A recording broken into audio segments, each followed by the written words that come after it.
It's Christmas Eve, and this delightful little boy, called Willie, got some brand new Christmas presents. A soldier's uniform, some figurines, and a picture book he finds especially interesting. At 10 o'clock, his mother puts him into bed, and he falls asleep to the most wonderful dream. First, he shoots the French. Then he defeats the Turks and the British army. After killing some Russians, he meets his friend Franzl, who shot many enemies himself. Willie gets hurt, he takes revenge and is victorious in the end. And he wakes up and can't believe that these wonderful experiences were only a dream. This was the storyline from Hurrah, a picture book published in what was then the German Empire in 1915 during the First World War. Its Swiss author Herbert Rikli also wrote other children's books, all quite harmless in comparison. But Hurrah fell in line with many other war picture books published at that time.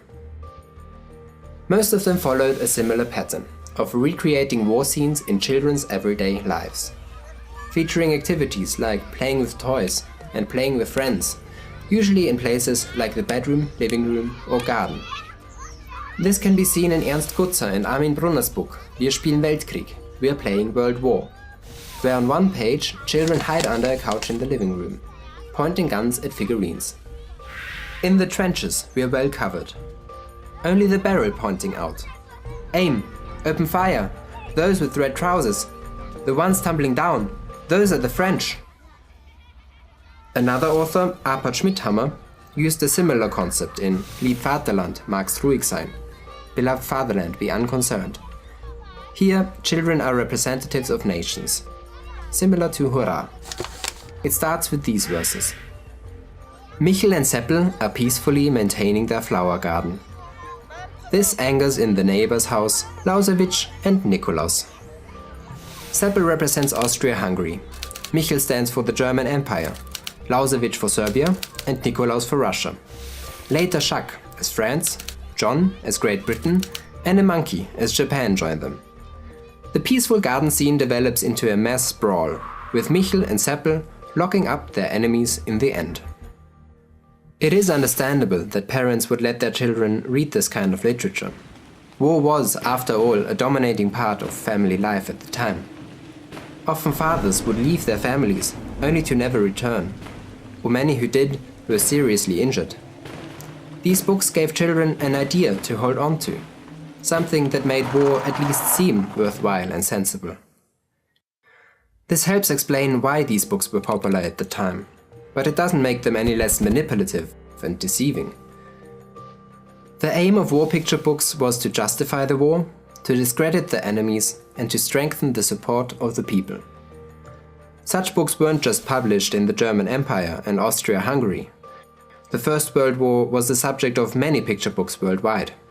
Especially children in France were not spared from war propaganda, and they had a large selection of magazines for children and teens to choose from, which illustrated the war in similar ways as the German picture books just described. These were of course especially hateful towards Germans, probably not only because of the war at the time, but also the memory of their defeat in the Franco-German War in 1870. So, what is so harmful about these books? If they help children, why are they problematic? Philosophies and thought patterns are everywhere in picture books, or any stories for that matter. While most are harmless, there's no escaping biased messages. This is not a new discovery, since pretty much any kind of information is communicated from a subjective point of view and influenced by social and cultural backgrounds. Some views are shared throughout the majority of society. This can be seen in topics like the importance of family, friendship or sharing, just to name a few recurring themes in children's literature.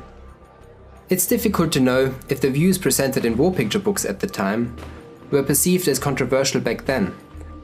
What can be said is that in this case, ideologies aren't hiding between the lines. Illustrations like this one show us everything we would want to know as a reader. So the problem wasn't necessarily the German view on war. After all, their enemies had their own war picture books for their children. What seems so immoral to me is how those ideologies were shared with children, not necessarily the content by itself. There are a few methods in illustration and writing which skilled professionals can use in order to effectively communicate a message.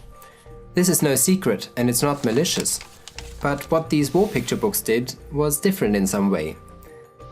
They didn't have to convince children of their ideologies. They simply misrepresented the war and thereby shaped how children thought of war in general. Sure, there are explosions and gunfire, even corpses in Hurrah, which is more realistic than in most other war picture books at the time. But the real suffering the war caused on all sides is not represented in the story in any way. Heroism, honor, glory, and victory, those were the narratives children should find in the stories. The books simply didn't tell the truth, and by doing so, the idea of war was intentionally romanticized. Hi everyone, thanks for watching. You've just seen the first video I uploaded to this channel, so let me introduce myself. My name is Clemens Biersack. I'm an Austrian-Australian illustrator and author of picture books, and a few weeks ago I decided to create Thoughts on Stories in order to discuss the theoretical background of illustrated stories. If you're interested in my illustrations, my personal Instagram is linked below. Let me know what you thought of this video, and if you're interested in more information on the topic, I've written an article about war picture books over on my website thoughtsonstories.com. If you're generally interested in content like this, consider subscribing to this channel. I'll see you in the next video.